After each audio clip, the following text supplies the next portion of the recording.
Soalan 14.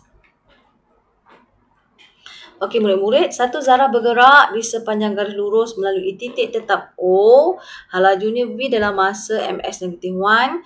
And can dia dah bagi function of velocity. Bla bla bla bla. Alright. So, dia kata zarah itu berhenti seketika pada titik A dan B. Okay. Stops instantaneously. Okay. And then kita tengok. So, find the minimum velocity of the particle. So, the keyword is minimum velocity. Minimum velocity, that means A equals 0. So, we have to find A function, okay, to find T. Okay, so A function, convert V to A, okay, differentiate, kita akan dapat 2t minus 6. Okay, so A equals 0 because we have to find the T value. So, we get the T value is 3. And then, 3 tu kita substitute in the velocity function sebab kita nak dapat minimum velocity. So, when T equal 3, substitute in the function of V, okay, kita akan dapat negative 1. Thus, okay, untuk soalan yang seterusnya, number 2, the distance between point A and point B. Okay, distance point A and point B. Okay, apa kita punya clue untuk point A, point B tadi? Stop instantaneously.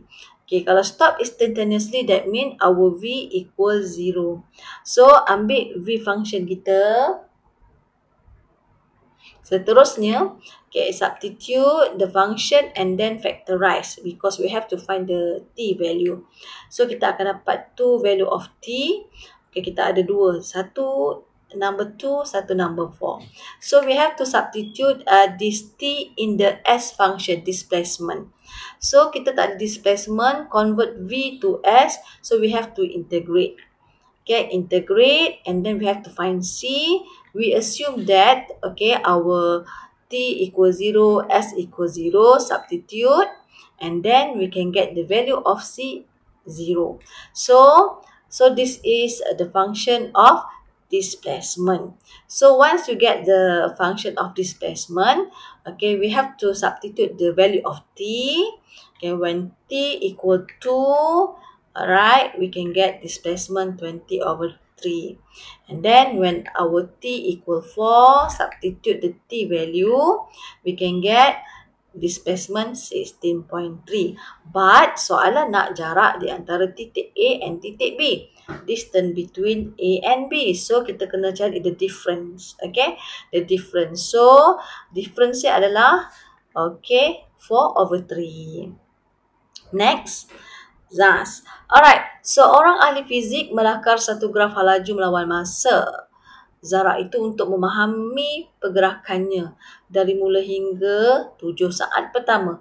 Dari mula tu, okay, from start tu kita assume from 0 to 7. So, macam mana nak lakarkan graf? Okay, kita ada V function.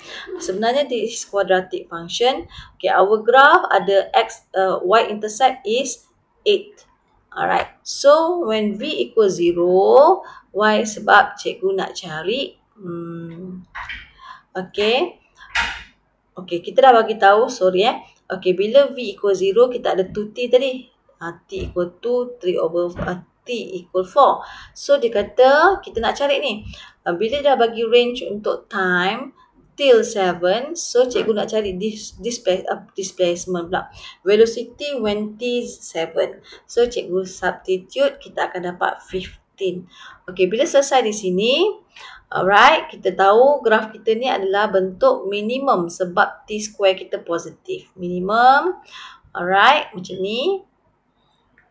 So, dekat 2, 4, 7, okay, ini kita carilah when T equals 0. Okay, this is your intercept.